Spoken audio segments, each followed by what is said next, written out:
So how many flights are being impacted right now? So there's still a significant impact to the operations. We've now that the snow has stopped, moved into what we call a recovery mode. So our emergency operations center has been opened, and we're working around the clock with our airline partners to help them with their recovery.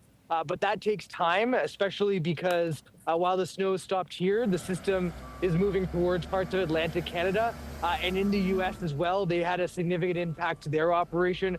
Airports like LaGuardia were closed for several hours yesterday. So it's going to take a bit of time for the airlines to restart and have complete normal operations. Is there any indication of which destinations are being affected the most? Well, lots of the U.S. yesterday obviously were significantly impacted by the states, the New York area, Chicago, and then as this storm was in the Montreal area and heading out to Atlantic Canada. So if you're heading to those destinations, it's important to check your flight status. But also, the entire aviation industry really has a ripple effect on each other. I mean, a flight that may have been going to Atlantic Canada could have been going to somewhere like Los Angeles later. So it's really a ripple effect, and it will take the airlines a few days to get their schedules completely back to normal. You mentioned that you're in this recovery mode right Mhm. now. Can you talk a little bit about the clearing of the runways? Does that mean they've been cleared, or are those efforts still ongoing today?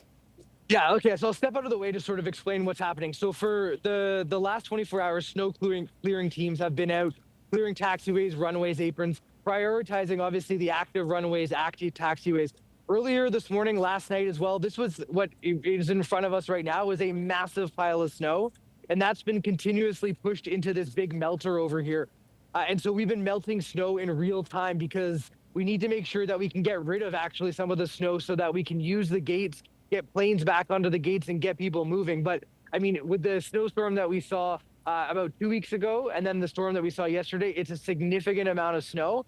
And so it's a lot of work. So we prioritize the main runways, taxiways, and then we move in from there. And that's what our crews are out doing now. It is record breaking. Sean, off the top, we advised folks who are having to head out to Pearson Airport to make sure you're checking your flight status before you do head out. I'm wondering, though, what advice you have for people who are flying out today or even throughout the week, and how do they balance maybe heading out and giving themselves plenty of time to get to the airport versus making sure that they're on top of the latest, including whether or not they're delayed or canceled? Yeah, I mean, check with your airline before you come to the airport to make sure that your flight's still operating on time or it's not canceled. If your flight is canceled, don't come to the airport. You need to contact your airline to rebook with them directly. But we will continue working in our operations center with the airlines to do everything that we can to get their schedules back to normal as quickly as possible. It's really been all hands on deck. It hasn't stopped since the snow started. The preparations for this event were well into last week, and it's been not really nonstop for everybody here, trying to get people moving as quickly as possible. But this was a major snow event, and it's just going to take some time.